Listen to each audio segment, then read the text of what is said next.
Olá, meus queridos, saudações a todos, sejam bem-vindos ao nosso canal. Nesse vídeo a gente vai refletir sobre a questão do divórcio cristão. Nós vamos nos basear em Mateus 19, versículo 9,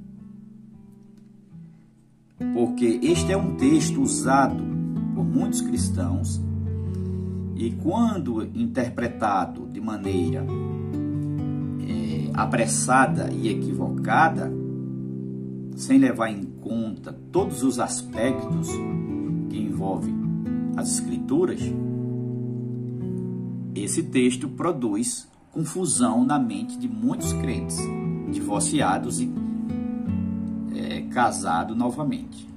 Um dia desses, um amigo cristão me ligou, preocupado, confuso, perturbado, porque o pastor de sua comunidade, pregando sobre Mateus 19, versículo 9, disse claramente que cristãos divorciados que casaram ou que casaram com pessoas divorciadas estão condenados, estão em adultério e os adúlteros não herdam o reino de Deus, portanto estão condenados. Então essa pessoa me ligou perturbado e eu fui explicar para ele que não era bem assim. Ele estava querendo até desistir da religião, da igreja, porque então não vai adiantar eu estar fazendo parte, buscando a Jesus e depois ser condenado. Então, de fato, esse tipo de interpretação ao pé da letra, literal, do versículo, e sem pegar e traduzir suas palavras, causa essa confusão na mente de muitos cristãos. A primeira coisa que a gente precisa saber deste versículo é que há diferença entre repudiar e divorciar. Repudiada e divórcio ou divorciada são duas coisas diferentes, e quem estabelece isso é a Bíblia. Se você não fizer essa diferença, você vai sempre interpretar esse versículo errado. Segundo a Bíblia, repudiada e divorciada são duas coisas diferentes.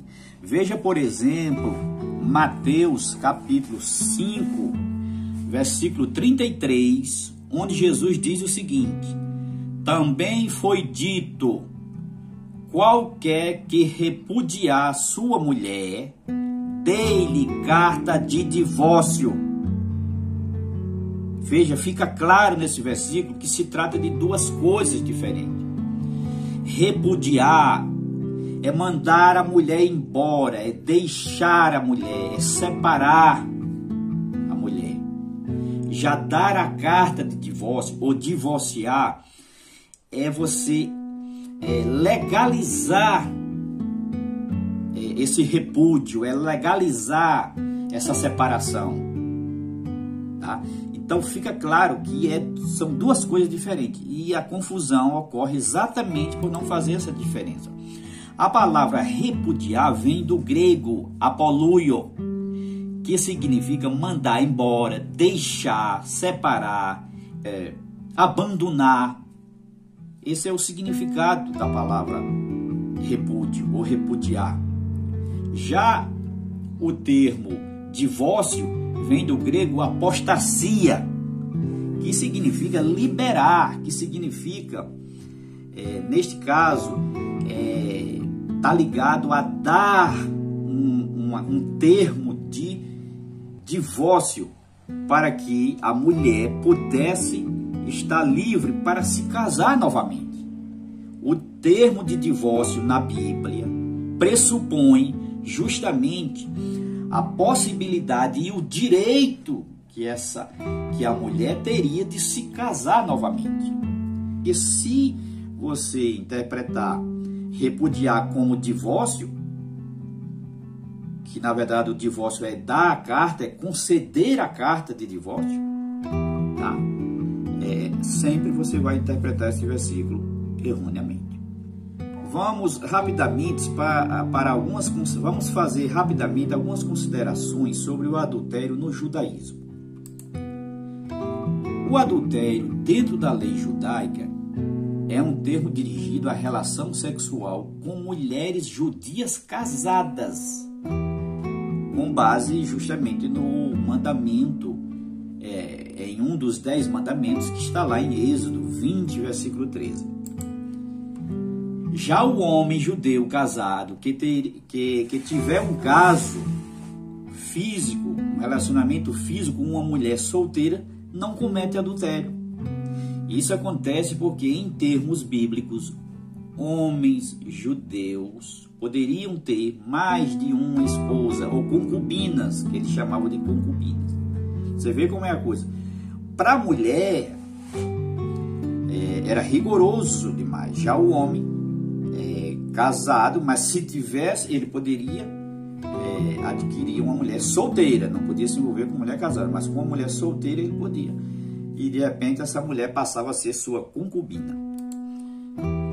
Segundo o Talmud é um dos livros sagrados dos judeus, ou seja, esse Talmud é composto das interpretações rabínicas da lei, da Torá, certo? Então as interpretações eles colocavam num livro que chamam de Talmud,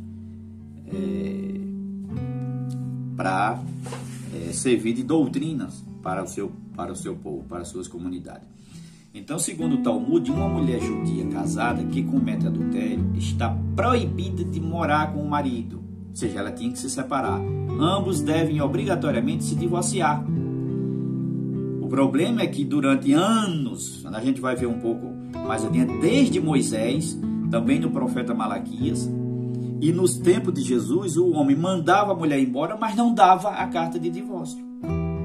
É só ver direitinho que isso ocorreu nos tempos de Moisés, nos tempos do profeta Malaquias 2,16 também está lá, que algumas bíblias traduzem, Deus odeia o divórcio, mas na verdade ali a palavra é repúdio, é abandono, que nos tempos de Malaquias também estava ocorrendo a mesma coisa, e na época de Jesus era o que Jesus estava combatendo, era o abandono, era o homem judeu mandando a mulher embora por qualquer motivo.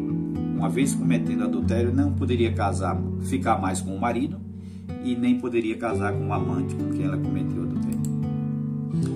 O adultério era uma falta grave, tá? Em tempos bíblicos, o homem e a mulher se tornavam passivos da pena de morte. É bom lembrar que esse mandamento,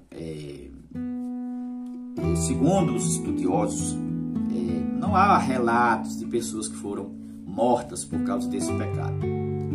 Principalmente o homem. Lembra de quando trouxeram aquela mulher adúltera perante Jesus? A mulher levaram, mas cadê o homem? Não era para levar o homem também? Nenhum homem foi apedrejado por causa desse pecado. Por outro lado, para que uma mulher seja considerada adúltera, exigia-se 2 testemunhas que tivessem visto a mulher e o seu amante juntos, tá? Agora nós vamos fazer rapidamente as considerações finais deste versículo.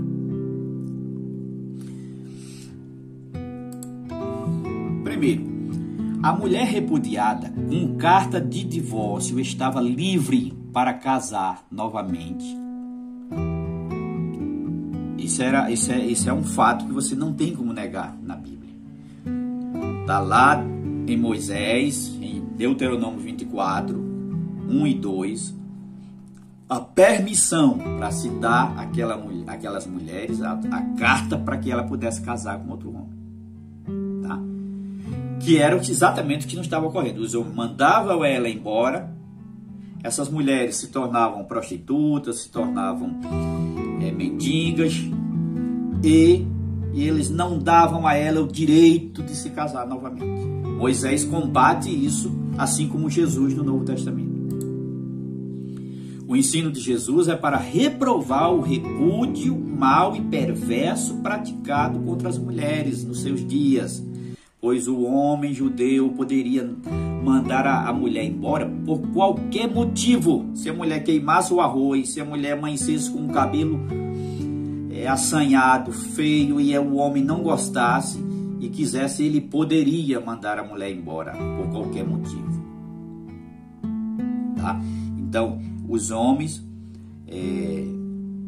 tanto dos dias de Moisés, dos dias de Malaquias e dos dias de Jesus, cometiam esse abuso de repudiar, de mandar a mulher embora, de não querer mais, só que não queriam dar a carta de divórcio para ela poder casar com a outra pessoa. E é isso que Jesus está combatendo. Tá? Embora Deus não tenha instituído o divórcio, ele permite por causa da dureza do coração humano, e não vai condenar as pessoas por ter quebrado uma aliança humana. Esse versículo de Mateus 22 e 30 é um dos versículos que eu gosto também de considerar, porque o casamento foi instituído por Deus. Repito, Jesus, ele é a favor do casamento prescrito pelo Gênesis, no ideal de Deus, que é aquele que a gente já sabe que tem aquelas cláusulas, monogâmico, heterossexual, monossomático e indissolúvel. Jesus é a favor desse casamento prescrito, claro, antes da queda. Esse é o casamento ideal de Deus, divino, não há dúvida. E Deus foi quem instituiu. Tá? Já o divórcio é fruto da dureza do coração humano, mas Deus permite. Tá? E não vai condenar as pessoas por ter quebrado uma aliança humana, porque o casamento é uma instituição divina, mas também é uma aliança em uma instituição humana. Isso não tem como ser negado. Aqui, por exemplo, em Mateus 22 e 30, Jesus diz o quê? Quando os saduceus contaram lá aquela narrativa para Jesus sobre casamento, e eles diziam lá: Jesus, quando na ressurreição, quem vai ser o homem, o dono dessa mulher vai pertencer a quem, já que ela foi casada com 7 homens diferentes? Jesus diz: não, no céu ou na ressurreição, em outras palavras, não se casam e não se dão em casamento, mas todos serão como anjos de Deus no céu. Ou seja, o casamento é algo daqui da terra. Era isso que Jesus estava dizendo, em outras palavras. E Jesus não vai condenar, nem Deus não vai condenar o homem a eternidade perdida, a perdição eterna, o destino eterno de uma pessoa em função de uma relação humana, de uma aliança humana que é o casamento, uma sociedade humana. É isso que Jesus está dizendo. Não, no céu o casamento é daqui da terra. No céu você não vai ser marido nem mulher de ninguém, não. Você tem que aproveitar seu casamento aqui na terra, enquanto viver aqui na terra, porque ele é daqui.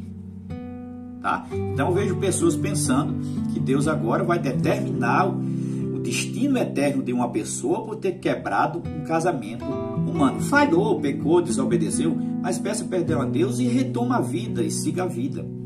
Tá? Enfim, não há nenhum texto na Bíblia que condene um casal ao inferno por ter divorciado ou casado novamente com uma pessoa divorciada. Isso não é um erro, não é um pecado imperdoável. Na Bíblia, no Novo Testamento, só é mencionado um pecado imperdoável, que é a blasfêmia contra o Espírito Santo, que está aí em Marcos 13:29. Então fica aqui essas considerações e até o próximo vídeo, se Deus quiser.